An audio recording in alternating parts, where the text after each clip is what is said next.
यहाँ की इमारतों को देखकर लगता है कि मैं इंग्लैंड में हूँ, लेकिन नहीं, मैं मुंबई में हूँ। कभी इस शहर का नाम बम्बे था और ये अंग्रेजों के कब्जे में था। उस वक्त ये पूरे एशिया में अंग्रेजों के सबसे अहम शहरों में से एक था। तब इन सड़कों पर सिर्फ गोरे चेहरे ही नजर आते थे।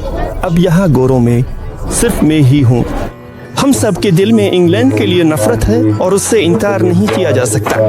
वो मुल्क जिसे कभी सोने की चिड़िया कहा जाता था और बेपनाह दौलत का मालिक था, इसे इस हद तक जलील कर दिया गया कि लोग भूख से मरने लगे। आज मुंबई दुनिया के सबसे बड़े मेगा सिटीज में से एक है।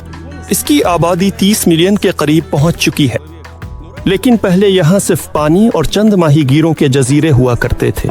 बम्बे इनमें से सिर्फ एक था। वक्त के साथ इन जजीरों को बंधों के जरिए आपस में मिला दिया गया और अब यहाँ हर तरफ घनी आबादी वाली जमीन है। बमुश्किल ही बाहर निकल सका। कितनी अजीब सूरत हाल है। यहाँ बसने वाले लोगों की तादाद बहुत ज्यादा है। शुरू में बम्बे पर पुर्तगालियों ने कब्जा किया, जिन्होंने बाद में इसे अंग्रेजों को तोहफे में दे दिया। अंग्रेजों ने यहाँ सबसे बड़ा बंदरगाह, बेशुमार फैक्ट्रियाँ और यहाँ तक के भारत की पहली रेलवे लाइन भी बनाई। लेकिन हिंदुस्तानियों को अपनी नौआबादियाती माजी बहुत परेशान करता है और 30 साल पहले यूरोपीय नाम बम्बे को बदलकर मुंबई में रख दिया गया। अब ये भारत का माशी दारुल हुकूमत है, लेकिन देखने में ज्यादा खुशगवार नहीं लगता। अरे यहाँ चूहे दौड़ते हैं, यहाँ लड़कियों के साथ मार दिया जाता, सड़क पर छोड़ा जाता, ये आम था। शानदार माजी, जदीद टेक्नोलॉजी और बेबसी की गुर्बत, भारत में ये सब एक ही जगह पर मिलता है।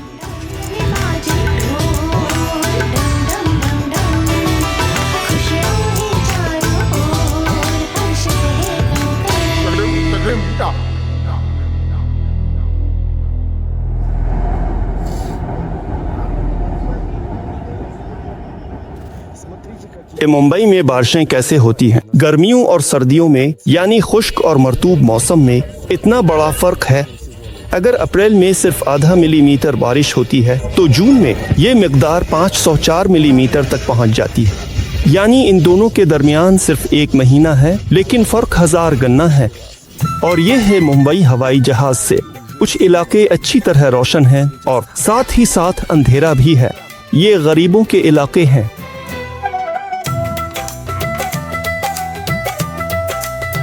बड़ा मुंबई एयरपोर्ट हर साल 50 मिलियन मुसाफिरों को सहूलत फराहम करता है और बहुत शानदार नजर आता है। यहाँ तस्वीर खींचवाना, सफर करना बहुत से भारतीयों का ख्वाब है। यहाँ पहले ही आपको आवारा कुत्ते नजर आ सकते हैं और यहाँ गाड़ियों की कतार के बजाय टैक्सी के तौर पर 2 कतारों में रिक्शे टुक टुक खड़े हैं। ये भी टैक्सी ड्राइवर हैं और उनके पास खास यूनिफॉर्म भी है। कपड़े सादा से हैं, लेकिन भारतीय लोग उनमें खुश मिजाज, मुस्कुराते हुए और कैमरे की तरफ हाथ हिलाते हैं।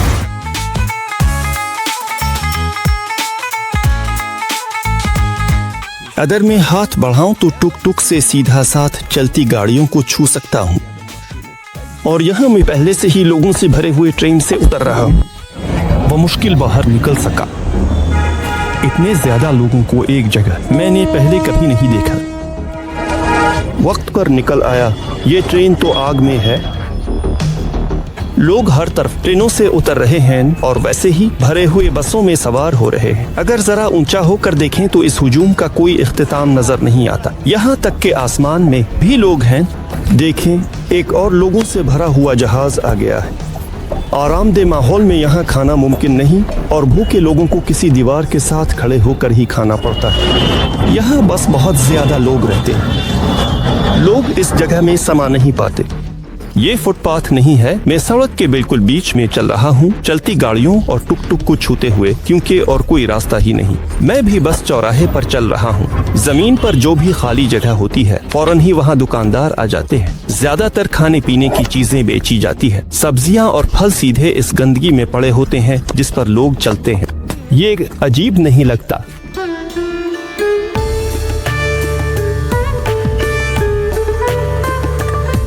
ये पुराने बम्बे का मरकज है। ये अलग दुनिया है। उठाने वाली गाड़ी भी काम कर रही है। कभी ऐसा लगता है जैसे लंदन में आ गए हूँ। अभी इस इलाके में अवामी मकामात पर भी सिर्फ गोरों के लिए इलाके मखसूस थे। ये वो पहला होटल है जो सिर्फ अंग्रेजों के लिए था। अब इसकी मरम्मत हो रही है क्योंकि यूनेस्को ने उसकी मंजूरी दे दी है। ये लाइब्रेरी जिसके पास से हम गुजरे एक ताजिर ने बनवाई थी। वहाँ मुतालागाह है, अंदर छोटा सा सहन है जहाँ मुख्तलिफ खजूरें अलिफाग रही हैं। इंतहाई खूबसूरत मंजर है। यहाँ तकरीबन सब कुछ अंग्रेजों के दौर में तामीर हुआ था। ये मुंबई यूनिवर्सिटी है। यहाँ म्यूनिसिपैलिटी की इमारत है और ये मरकजी रेलवे स्टेशन विक्टोरिया है। उसका नाम भी लंदन के स्टेशन की तरह मलिका के नाम पर रखा गया था। अब भारतीयों ने इसका नाम बदल दिया है। आपको शायद खुद भी अंदाजा हो गया होगा, लेकिन ये दुनिया के सबसे ज्यादा मसरूफ रेलवे स्टेशन में से एक है। विक्टोरिया स्टेशन से रोजाना 3.5 मिलियन लोग गुजरते हैं। ये लंदन के विक्टोरिया स्टेशन से 15 गुना ज्यादा है। वैसे वहाँ की घड़ियाँ भी काफी मलती जलती है। ऊपर देखो तो बिल्कुल इंग्लैंड लगता है, जैसे हैरी पॉटर की फिल्म में हो। नीचे नजर डालो तो फौरन भारत में आ जाते हो। मेरा ख्याल है हैरी पॉटर यहाँ जरूर रास्ता भूल जाता का तमाशा है। लाखों लोगों ने इस शानदार अंग्रेजी इलाके की फिजा को बिल्कुल बदल कर रख दिया है। भारत में जिंदगी आहिस्ता चलती है, लेकिन यहाँ नहीं। लोग काम से घर जल्दी जाते हैं और रास्ते में हर कदम पर कोई कुछ बेचने की कोशिश करता है। यहाँ मसलन गिनी का रस निकाला जा रहा है। हम अलीना के साथ कोशिश कर रहे हैं कि मकामी लोगों से पीछे न रहें। बेशर्मी से गलत जगह सड़क पार कर रहे हैं। दादी तो हमेशा यूं सड़क पार करती है। अबू होते खुश।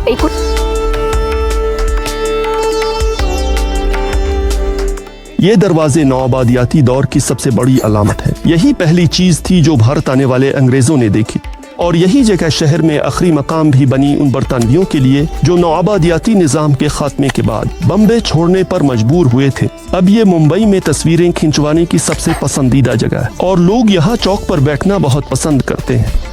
नहीं लगता अंग्रेज भी फर्श पर बैठते थे। तुम्हारा क्या ख्याल है? ऐसा लगता है जैसे मैं ही।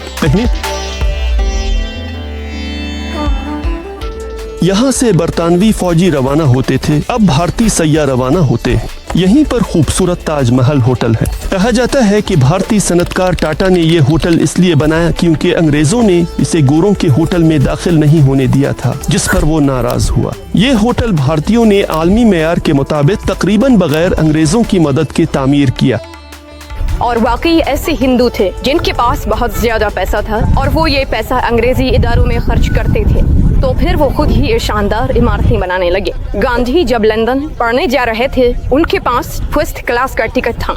ये उनके यहाँ एक निसाबी कहानी की तरह है, और सिर्फ डब्बे में दाखिल होने नहीं दिया गया क्योंकि वो गोरा नहीं था। और फिर वो अफ्रीका गया, जहाँ भी अंग्रेज सियाफामों और हिंदुओं पर जुल्म करते थे, खास तौर पर जनूबी अफ्रीका में। इसी तरह इसके अंदर ये नाइंसाफी जमा होती गई और उसने इसी नाइंसाफी का एहसास पूरी भारत में फैला दिया।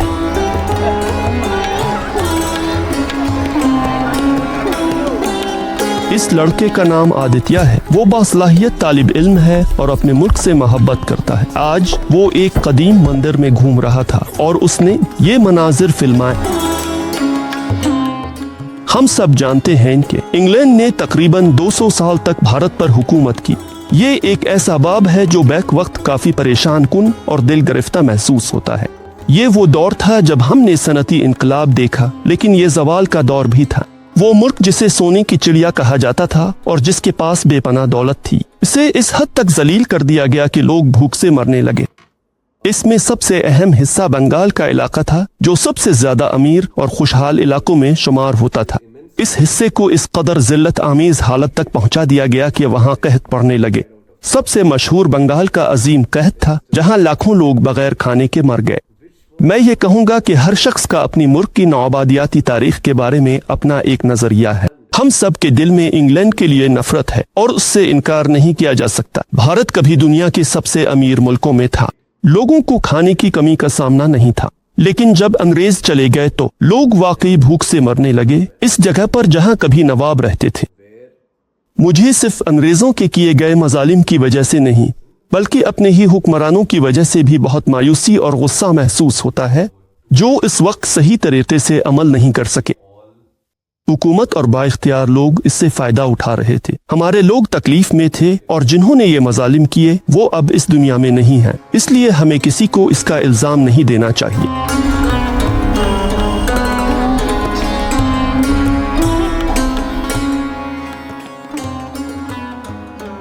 हर होटल में उनके पास ऐसा एक बाल्टी होता है। सोच कर डर लगता है किस काम आता है। We take some water and then we clean. We take a left hand and then we clean with the left hand. ये छोटा सा डोल इसी काम के लिए है।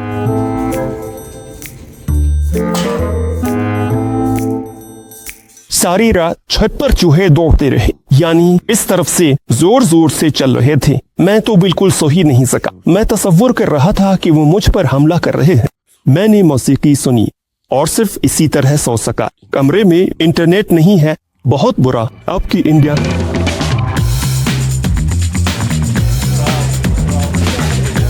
जागा और लोगों के करीब जा रहा हूँ। मुझे यहाँ किसी तरह चढ़ना पड़ेगा। डब्बे में हुआ को ताज़ा करने के लिए बड़े पंखे और खिली दरवाजे हैं। ये दरवाजे तेज रफ्तार पर भी बंद नहीं होते। सब बाहर झांक रहे हैं। मैं भी बाहर झांक रहा हूँ। औसतन मुंबई में हर रोज 7 लोग रेलवे पर हलाक हो जाते हैं। इनमें से कुछ खिले दरवाजों से गिर जाते हैं और कुछ ट्रेन के नीचे आ जाते हैं, क्योंकि वो पटरियों के बिल्कुल साथ बगैर किसी रुकावट के रहते हैं। तकरीबन सारी रेलवे लाइन के साथ साथ गंदगी, कचरा और कूड़े के ढेर हैं, जिन पर कौवे मंडला रहे हैं। देखें, ट्रेन देर से रुकी है, लेकिन यहाँ लोग जोर से धक्कम पेल करते हैं, चाहे बाहर निकलना हो या अंदर आना हो।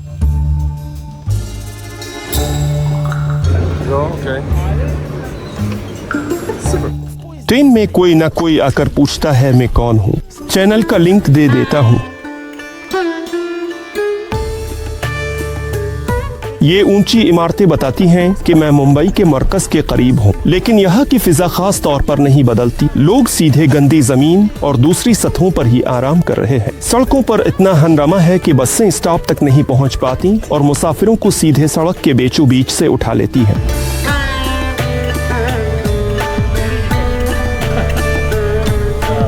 ये दुनिया के सबसे बड़े शहरों में से एक आम इलाके की हालत है। खौफनाक ऊंची इमारतें और उससे भी ज्यादा खस्ता हाल 2 मंजिला इमारतें, यानी पहली मंजिल पर भी वही मालिकान होते हैं। उनका कारोबार पहली मंजिल पर ही होता है। दूसरी मंजिल रहते हैं भीड़ है। इस अमीर घर के रिहायशियों को नहीं खटकता के इर्द गिर्द झोंपड़ियां हैं।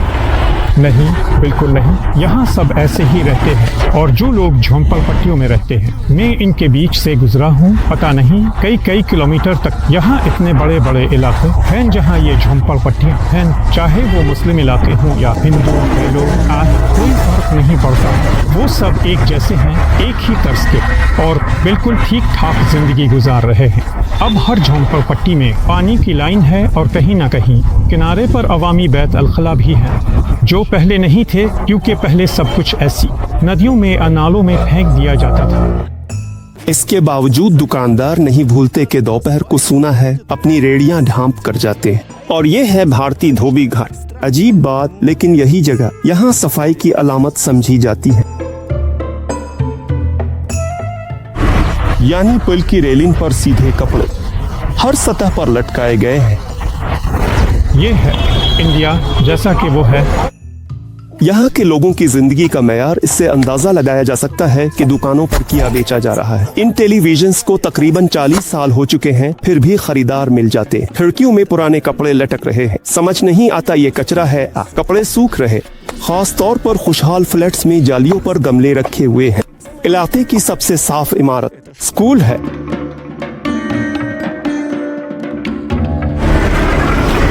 वहाँ गलियां और तंग रास्ते हैं। बस इतना ही। वहाँ कुड़ी कब्रिस्तान सा है। बिल्कुल इस फ़ौल्ला के बीचों बीच भारत की अवामी मीरास वाक़े है, जो याद दिलाती है कि ये मुल्क कभी दुनिया की सबसे तरक्की याफ्ता तहजीबों में से एक था। ये कदीम गारों का दाखिली रास्ता है, जो 1500 साल पहले चट्टान को काट कर बनाए गए थे। हमें यहाँ चप्पलें उतारनी होंगी। यहीं पर सर, क्योंकि ये अब मुकद्दस जगह है। अलेक्जेंडर पेशे के लिहाज से तामीराती माहिर हैं। 30 साल से भारत की सैर कर रहे हैं, लेकिन वो नहीं समझ सके कि कदीम भारतीयों ने ये सब कैसे बनाया, एक ही चट्टान में कैसे तराशा। देखो ये कैसे सुतून हैं, देख रहे हो, और वहाँ अंदर मंदिर है। शायद छेनी से ये सब तराशना मुमकिन नहीं था। हालांकि यहाँ बहुत सी चीजें ऐसी हैं जो मुझे भी समझ नहीं आती।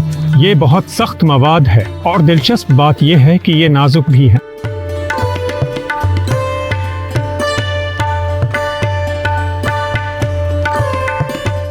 अंदर एक फ़आल मंदिर है और हमें पुजारी ने अंदर आने दिया। कोशिश है दूसरे खादिम को ना जगाएं।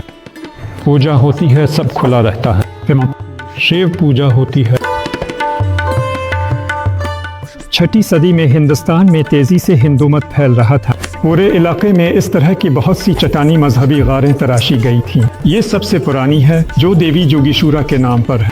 बहुत से हाल, सुतून, मुजस्समे और मंदिर सब कुछ हाथ से बनाया गया है। देखिए, ये सिर्फ एक दरवाज़ा नहीं है, बल्कि उसे इस तरह कई सतहों पर होना चाहिए। हाँ, ये बाद में मजबूत जो टूट गया था। हाँ, इसे बाद में मजबूत किया गया। ये देखें, ये बैल है, ये आपका सबसे अहम है, ये नंदी है। शिव बिल्कुल मुराकबे में बैठे हैं, 1000 साला मुराकबा में, और ये नंदी उनके जागने का इंतजार कर रहा है। ये है इसकी कहानी। यहाँ उनका कोई रहन सहन भी है। हाँ, ये सब अकीदतमंदों के लिए है। पानी, वुज़ू और इस तरह की चीजें। नल लगा है। ओ, ये तो जदीद दौर की बात है। ताले में है ताका, हाँ आले में है ताका कोई ना खोल सके। हाँ बिल्कुल। मुंबई में ऐसी अवामी पीने की जगहें हैं, शहर में कहीं भी जाकर पानी पी सकते हैं। कोई भी आए और मुफ्त पानी पी ले। सबके लिए एक ही प्याली। ऐसा लगता है जैसे यहाँ किसी चीज से मारा गया हो, खास तौर पर दाएं तरफ से, और जैसे यहाँ डिरेल के निशानात हों। याद दिलाता है। हाँ बिल्कुल, ये मैंने काफी बार देखा है। ये जो तराशा गया है, और ख़ास तौर पर देवी देवताओं की मूर्तियाँ, वो इतनी नफासत से पालिश की गई हैं कि आज के जदीद तरीक़ों से भी ऐसा करना नामुमकिन है। और ऐसी खिंचाई हुई लकीरें मैंने हर जगह देखी हैं। ये छोटी गारें हैं, यहाँ सन्यासी बैठते थे, ध्यान लगाते थे। तुम जाकर देख सकते हो, अंदर झांक लो। कमरे, हाँ, ये बारिश के मौसम में जो पानी बहता है वो कहीं ना कहीं निकल जाता है। ये असल में वही है जैसे निकासी आब की नालियाँ होती हैं, और यहाँ सब कुछ पानी में डूबा हुआ था। और ये जगह पहले से ही खोदी हुई थी। देखो, वहाँ पानी नजर आ रहा है, लेकिन अब वहाँ कुछ कचरा जमा हो गया है। लेकिन इसी तरह यहाँ पानी जमा रहता था। यहाँ फिर से कमरे अंदर की तरफ जा रहे हैं। यहाँ तो कबूतर भी रहते हैं। और अब हम दूसरी तरफ निकलेंगे। यहाँ कुछ और कमरे हैं, काफी बड़े बड़े। ये वही मंदिर है जहाँ हम पहले थे। और देखो, यहाँ छोटे छोटे नक्शो निगार भी बने हुए हैं, उभरी हुई तस्वीरें। यहाँ मजहबी जंगों के निशानात भी मौजूद हैं। भारत आज भी इस्लाम, हिंदू मत और दीगर मज़ाहिब के टकराव की जगह है। और जो हिस्से टूटे हुए हैं, हाँ, ये इस वक्त हुआ जब मुसलमानों ने औरंगजेब के दौर में या किसी और ज़माने में सब कुछ तबाह करने की कोशिश की थी। लेकिन पत्थर इतने मजबूत थे कि वो सब कुछ नहीं तोड़ सके, सिर्फ जुज़वी तौर पर बस पाँव ही तोड़ दिए गए। हाँ, यही मंजर अब शियानत्ता की गारों में भी देख सकते हैं। वहाँ भी उन्होंने सिर्फ हाथियों के सूंड ही तोड़ पाए। 3 साल तक कोशिश करते रहे, बड़ी मुश्किल से हाथियों के पांव और सूंड तोड़ दिए, और बस इससे ज्यादा और कुछ भी नहीं कर सके। पत्थर वाकई इतना मजबूत है। देखो, ये गालिबन कोई राहिब है, राहिब ब्राह्मण। ये तो मुक़द्दस जगह है। यहाँ कचरा नहीं उठता, अरसे से यहीं फेंके। यानी उन्हें इसमें कोई मसला नजर नहीं आता, या फिर उन्हें सस्ती है। घरों और सहनों के लेवल तक आ गए हैं। यहाँ एक कुत्ता आराम से सो रहा है, कपड़े सूख रहे हैं, मकामी लड़के जमा है। अजीम मंदिर हमारे नीचे है। Hey, how are you? भारतीयों ने मुझे हस्पानवी समझ लिया। पैसे कमाने की उम्मीद में लड़कों ने हमें मंदिर और इलाके की सैर कराने की पेशकश की। खूबसूरत पेंट और चप्पलों वाले लड़के का नाम नीरज है। खैर, लड़के कहीं दौड़ते जा रहे हैं। उम्मीद है सब नहीं जा रहे।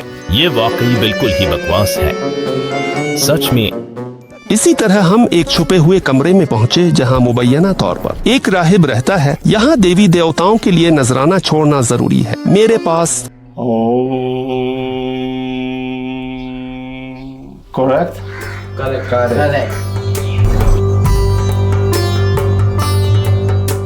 सफेद फार्म लोग झुग्गी में आए तो ये हमेशा त्योहार जैसा होता है। कुछ लोग हमसे पैसे कमाना चाहते हैं, कुछ को बस अनोखा मखलूक देखने में दिलचस्पी है, खास तौर पर बच्चों को।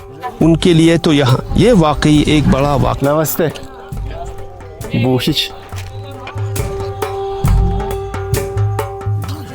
यहाँ के लोग अजीब है। ये आदमी कोने में बैठकर ही सो रहा है। लड़कों की तरफ से शेर कुछ खास नहीं थी, लेकिन मैंने सबको मिलाकर 300 रुपए दिए और उन्हें अच्छी नौकरी मिलने की दुआ दी। नौजवानों के लिए ये एक बड़ा मसला है। भारत में सबसे ज्यादा नौजवान आबादी है, इसलिए नौजवान, जिनमें मैं भी शामिल हूँ, सोशल मीडिया के असर में आ जाते हैं। गुज़िश्ता बरसों में इंस्टाग्राम और व्हाट्सएप के सारिफीन की तादाद में काफी इजाफा हुआ है। जो मवाद हमें दिखाया जाता है वो बहुत खराब है। लोगों ने हकीकत को ही बिगाड़ना शुरू कर दिया है। अपनी जिंदगी को उन टुकड़ा वीडियोज से जोड़ लिया है जिससे बेरोजगारी में इजाफा हुआ है और तलबा ने पढ़ाई छोड़ दी है। ये मवाद बस दिमाग खराब कर देता है। शुक्र है कि टिकटॉक पर पाबंदी लगा दी गई। ये बहुत बुरा था। अब हमारे मुल्क में ज्यादातर यूट्यूब और इंस्टाग्राम की वीडियोस देखी जाती है। अगर लोग इंटरनेट को अपने फायदे के लिए इस्तेमाल करना शुरू कर दें, अपनी महारतें बढ़ाएं और नई चीजें सीखें, तो वो इंटरनेट का बेहतरीन इस्तेमाल करके अमीर बन सकते हैं।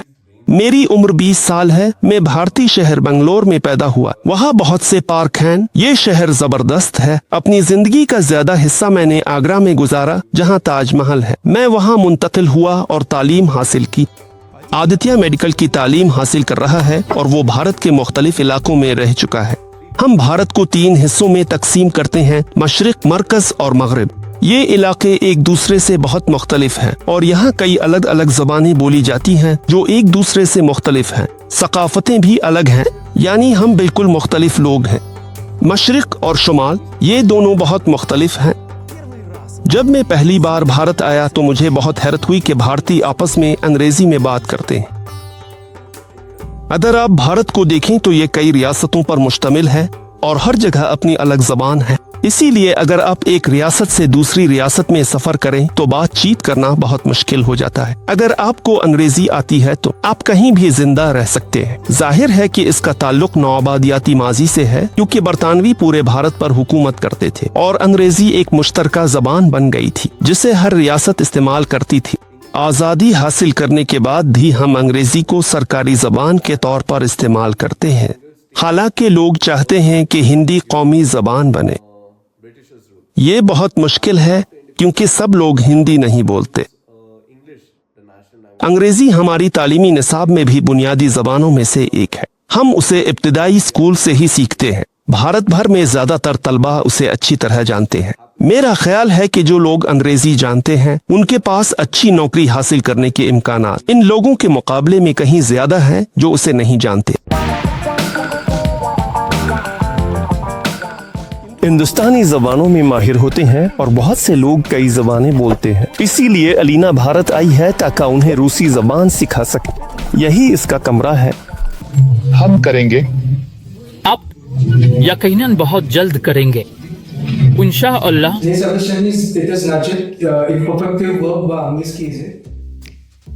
एक 50 साल से ज्यादा उम्र का मर्द भी है और एक 15 साल की लड़की भी।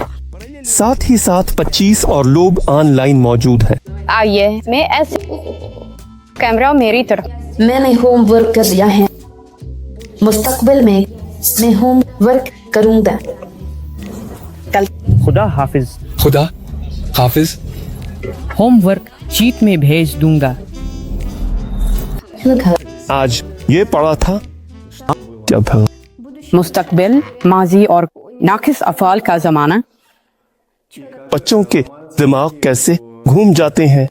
उनके नहीं घूमते कि सबसे पहले तो मैं यहाँ आई और मैं इस बात पर हैरान रह गई कि चाहे ये बंदा, ये इंडियन कैसा भी नजर आए, वो अंग्रेजी C2 लेवल पर नहीं बल्कि अपने किसी C22 लेवल पर जानता है।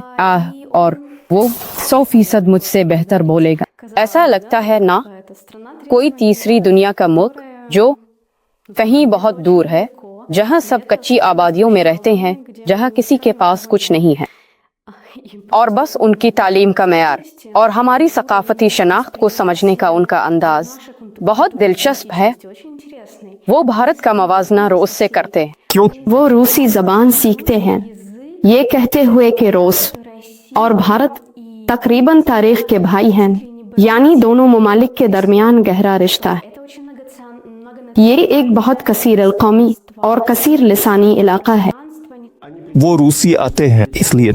ये बहुत अच्छा सवाल है, बिल्कुल समझ नहीं आता। मैं इनसे पूछता हूँ क्या आप रोज पढ़ने जाएंगे? वो कहते हैं नहीं, मेरी उम्र 60 साल है, मौसम कैसा है? इसलिए उनके यहाँ जैसे जबान का इल्म फिजा में तीर रहा होता है कि अगर तुम जबानें जानते हो तो इसका मतलब है कि तुम तालीम याफ्ता हो, उसका मतलब है कि तुम इस दुनिया को एक अलग नजर से देखते हो।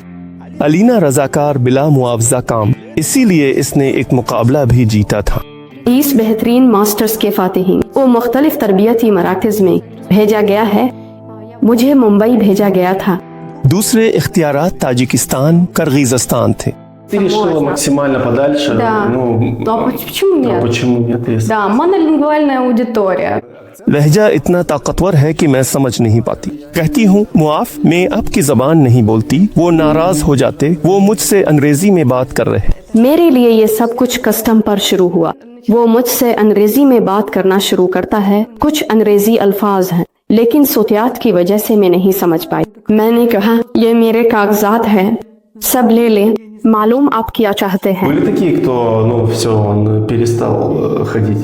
ना मेरे साथ ना रोस में हुआ। वो आखिर तक बैठे रहते हैं, सब कुछ बर्दाश्त करते हैं। नहीं मालूम उनमें ये कुदन इरादी कहाँ से है। हैरत है कि अलीना के पास सड़क पर लोग ज्यादा नहीं आते। यहाँ मैं एक बहुत अच्छी होटल में रहती हूँ। यहाँ असूलना हमें इस मुकाबले के शुरका के तौर पर होटल, ट्रांसफर और वीजा के तमाम अखराजात अदा करने का वादा किया गया था। होटल में अलीना मुफ्त रहती है, लेकिन पड़ोसी मुख्तलिफ तरह के आ जाते हैं।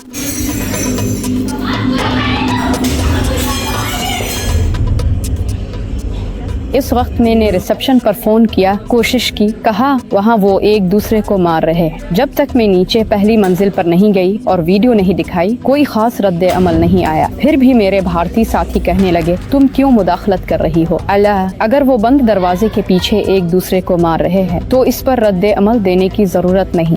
और उन वीडियोस के बाद मुझे पहली मंजिल से लेकर मेरे 11वीं फ्लोर तक एस्कॉर्ट के साथ छोड़ा गया। वो लोग घंटों सुलझाते और कॉरिडोर में चीखते रहे। मुंबई का तजाद फौरन नजर आता है जैसे ही हम सड़क निकले। 7 कसीर मंजिला इमारतें हैं जिन पर कौवे मंडला रहे हैं और एक तरफ अरब पत्ती का स्काई स्क्रैपर। वैसे वहाँ खास तौर पर वीडियो बनाना मना है। वहाँ बहुत सख्ती से डांटते हैं। ये सबसे बड़ा यानी घर है जो एक ही खानदान की मलकियत है। ये इस करोड़पति का बेटा है। वो हाल ही में बाहर आया था। उनकी शादी थी जिसमें रेहाना ने परफॉर्म किया था। ये वही है। यहाँ से वीडियो बनाना महफूज। सड़क के दूसरी तरफ एक खौफनाक इलाका है जिससे अलीना घर जाती है। डर नहीं लगता? बिल्कुल भी नहीं। लोग यहाँ रहते हैं यानी काम करते हैं, इसमें डरने वाली क्या बात है? तंग नहीं करते ना? वही, बस अजीब नजरों से देखते हैं। हाँ, वो हमें अजीब नजरों से देखते हैं। अगर मैं अकेली होती।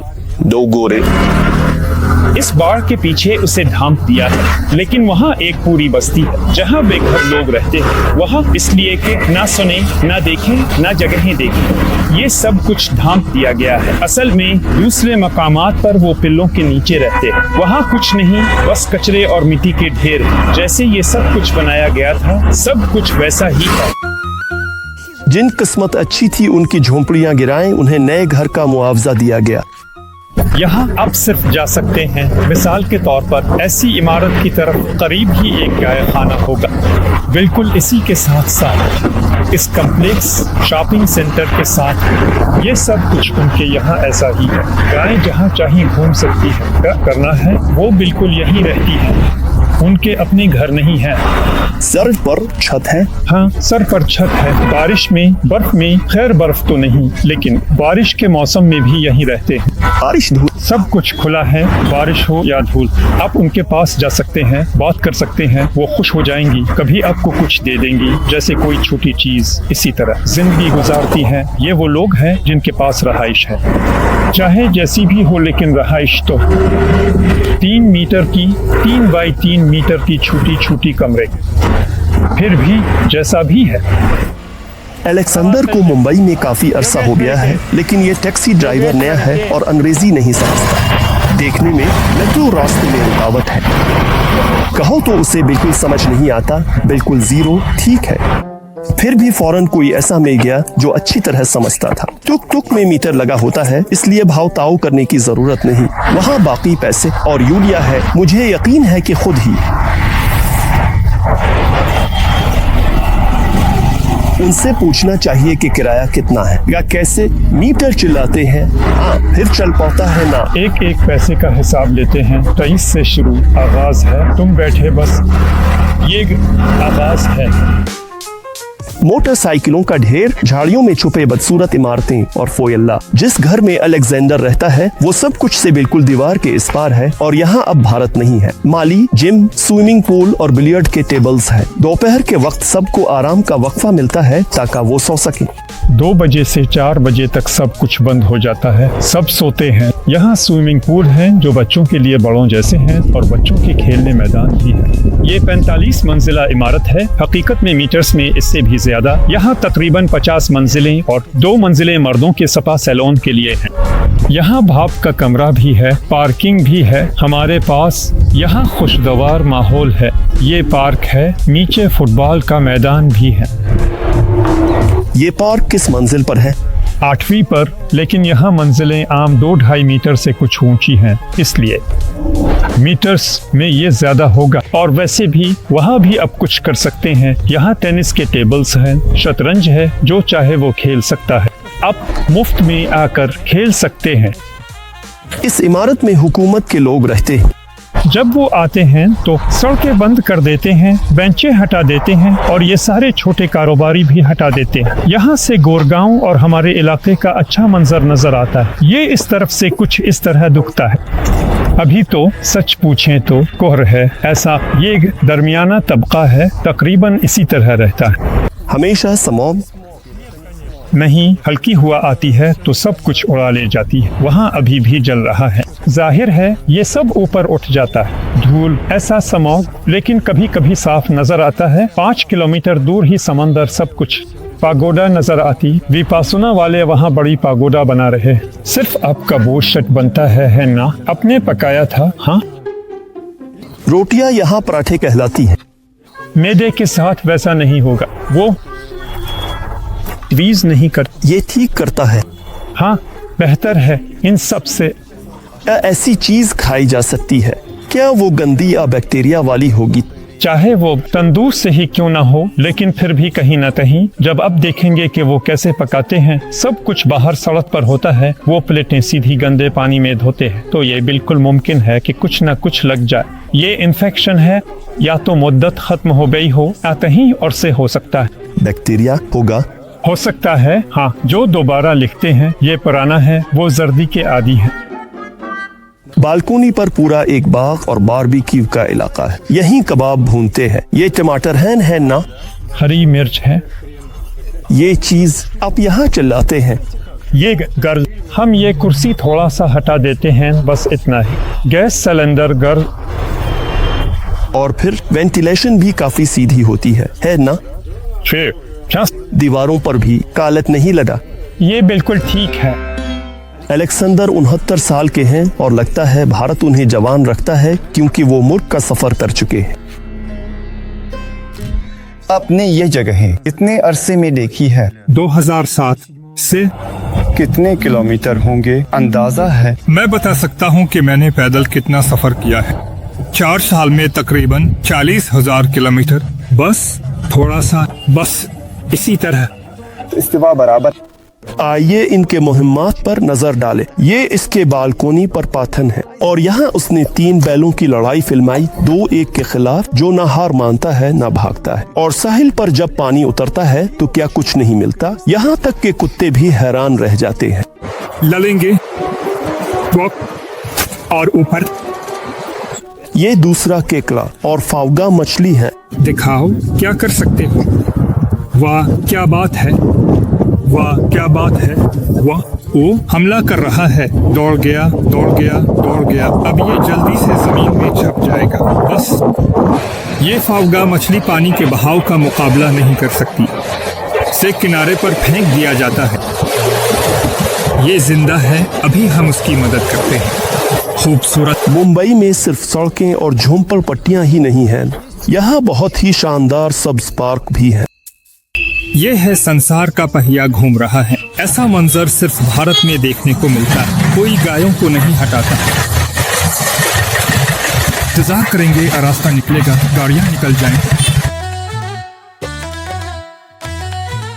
ऐसे बड़े शहरों की सबसे बड़ी मुश्किल जैसे मुंबई ट्रांसपोर्ट है। 3 करोड़ लोग हमेशा कहीं न कहीं जाना चाहते हैं, इसको मुनज़्ज़म करना मुश्किल है। मेट्रो बेहतरीन हल है। यहाँ मेट्रो नया और तेज है, लेकिन इसकी तामीर बहुत महंगी है और यह हर इलाके में दस्तयाब नहीं है। इसीलिए आगे सब लोग टुक टुक पर सवार हो जाते हैं। मुंबई में इनकी तादाद 2,20,000 है।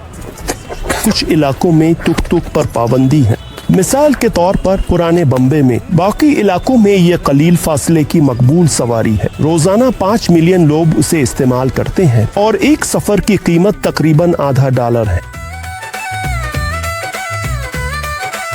देखें मेट्रो में कैसी इश्तिहारबाजी है। एक भारतीय जोड़ा है, लेकिन लड़का और लड़की दोनों यूरोपीय अंदाज में है। शायद मुझे लग रहा है, मेरे ख्याल में उनकी जल्द भी हल्की दिखाई गई है। मुंबई में मेट्रो ज्यादातर ओवरग्राउंड और ऊंचाई पर चलती है, इसलिए एक सफर काफी है ये समझने के शहर कैसा दुखता है। झोंपड़ पट्टियां शहर के 25% रकबे पर फैली हैं। इनमें 9 मिलियन लोग रहते हैं। उनके घर गैर सरकारी हैं और हर तरह के कचरे से बने हैं। हर जगह पानी की लाइन भी नहीं। यहाँ खंडरात और कचरे का ढेर लगता है, लेकिन नहीं, यहाँ कई लोग रहते हैं।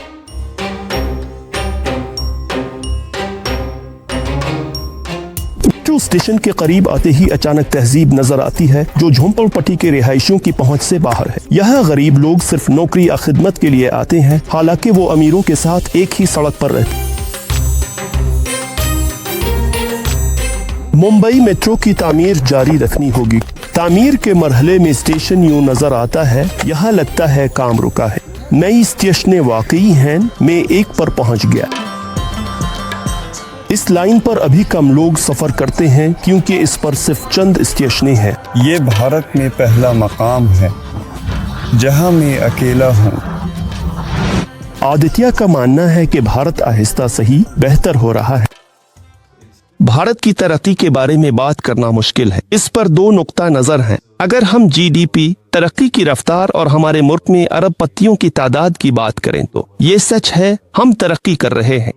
जब मैं दूध खरीदने बाहर निकलता हूँ तो मैं देखता हूँ कि कुछ नया हो रहा है।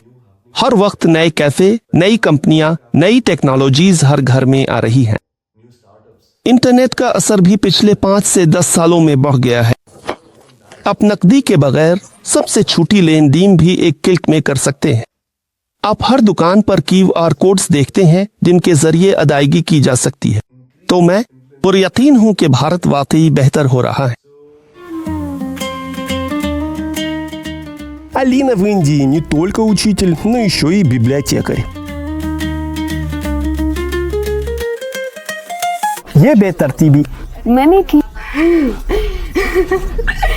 देखें, आप देख सकते हैं बच्चों की कहानियां हैं और यहाँ हुरूफ तहजी के हिसाब से रखी गई है। वहाँ सिर्फ सकाफत पर किताबें रखी हैं। कुतुब खाना आखिरी बार 20 साल पहले तरतीब दिया गया था, मुझे याद नहीं। वो यहाँ आते, कुछ चीजें इधर अलिफादे रखते। मैंने फैसला किया कि सोवियत यूनियन की जंग अलग कर दूं, क्लासिकी अदब अलग रखूं, जैसे होना चाहिए, जैसे हमारी लाइब्रेरियों में होता है। तुम्हें लाइब्रेरी की जिम्मेदारी दी गई और तुम खुद आगे आए। नशे की कर सकती हो, कर सकते हैं। तो फिर क्या हुआ, इसमें क्या खास बात।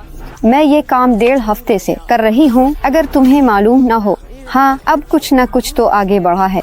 यहाँ तक कि ये स्टैंड्स भी तकरीबन तैयार है। और यहाँ भारतीय लड़कियाँ बेले स्कूल में आई हैं जो 7 वाले कमरे में है। यहाँ पानी की मशीन भी है। अलीना यहाँ से पानी पीने का रिस्क नहीं लेती, लेकिन बैलरीनाज पीती है। ये माएँ अपनी बेले करने वाली बेटियों का इंतजार कर रही हैं।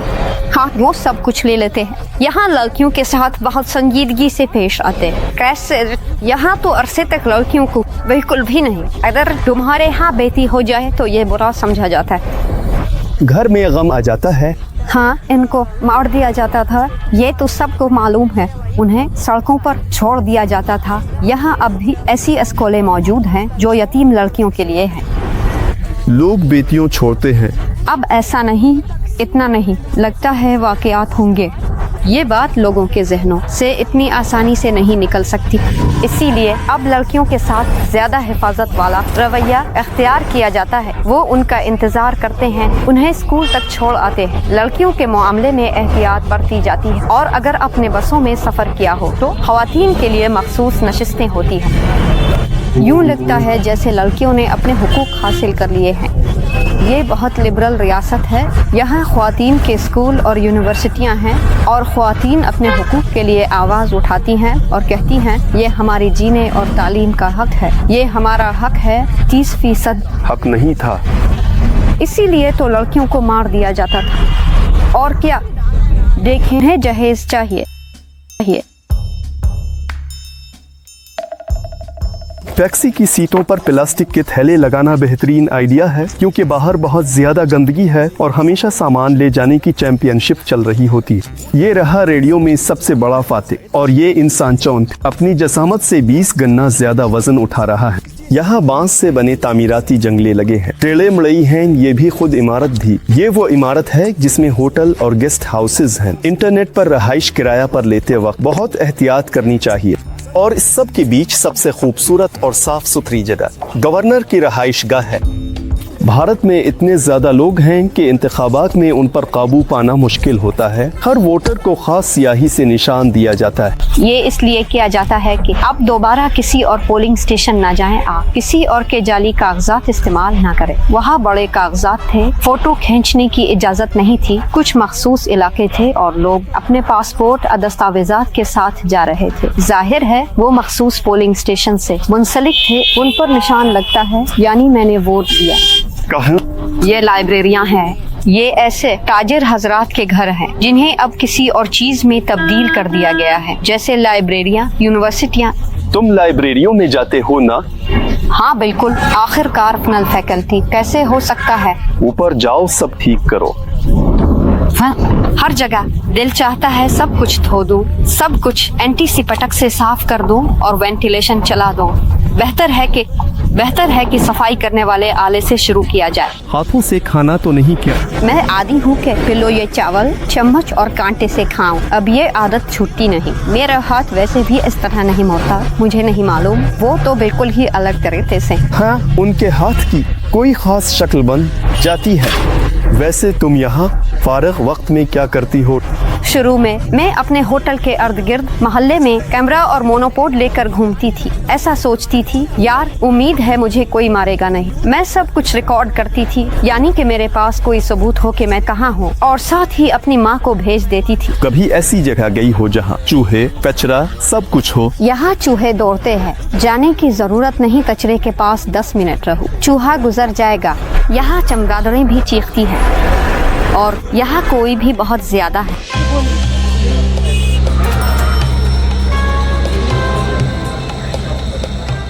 भारत में आते हैं तो नहाने का दिल चाहता है। शुरू के दिनों में जब मैं आती थी तो सबसे पहले मैं सन में अपने जिस्म के खिले हिस्से धोती थी, नाक भी धोती थी और फिर ही शावर में जाकर सब कुछ अच्छी तरह धोती थी।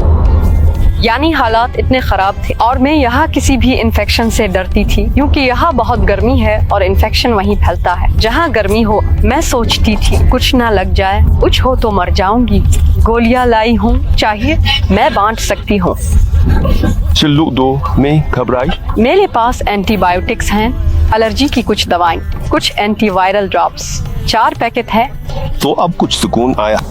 हाँ, अलेक्जेंडर इंडिया में मजे कर रहा है, लेकिन इसे यकीन है कि सब इंडियन इतने प्यारे और मासूम नहीं जितने नजर आते। जब आप साइकिल पर जाते हैं कोई आपको टकराता नहीं। टकराते हैं और कैसे? हाँ बिल्कुल टकराते हैं। उन्हें तो बस यही पसंद है कि जहाँ बिल्कुल जगह न हो वहीं घुस जाएं और एड़ियों पर भी चढ़ जाते हैं और शीशों से कोहनियाँ भी मार देते हैं। यहाँ तक कि गाड़ियाँ जब आप कहीं जा रहे हो करीब से गुजरती है, बुलाते हैं है ना सर। ये लोग हमेशा कहीं न कहीं जल्दी में रहते हैं। वैसे यहाँ ड्राइविंग के लिए थोड़ी सी समझ और इंट्यूशन जरूरी है।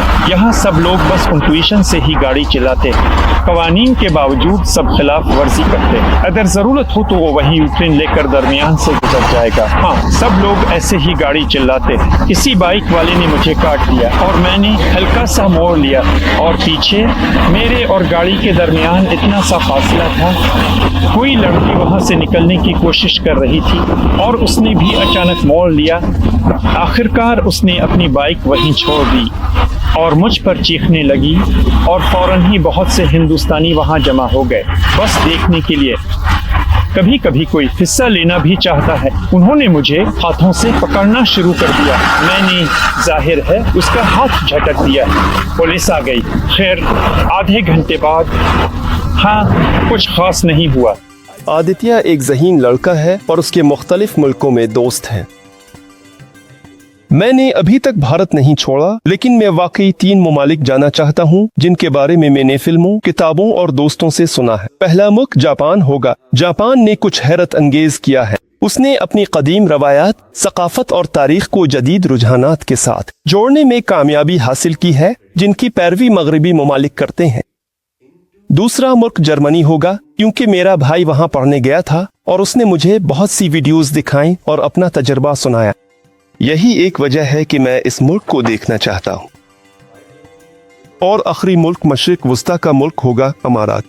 मेरा एक दोस्त UAE में है। वो बताता है कि ये मुल्क अगरचे हमसे ज्यादा दूर नहीं है, लेकिन ये बिल्कुल मुख्तलिफ है। हमारा इससे कुछ भी मुश्तरक नहीं है, लेकिन ये बहुत जबरदस्त है। छड़ी पकड़ो। चलो भाई, मुकद्दस चीज की इजाजत है। याद दिलाता चलूं कि एलेक्स जल्द ही 70 साल के होने वाले हैं और कुछ राजों के बारे में भी बताएं। आप अपनी उम्र के हिसाब से कमाल के लगते हैं। हरकत की जिंदगी है। ज्यादा हरकत करें और दिमाग में कोई बुरी बात ना आने दें और आप खुश रहेंगे। मुख्तसर और जबरदस्त। अगर आप उदास हैं और आपको लगता है कि आपकी जिंदगी बेमानी है तो इंडिया चले जाएं। यहाँ ज्यादा मजा आएगा। हाँ, दरअसल खुशी ना तो कहीं इंडिया में है और ना ही रूस में। खुशी तो अंदर है, यहाँ दिमाग में बस।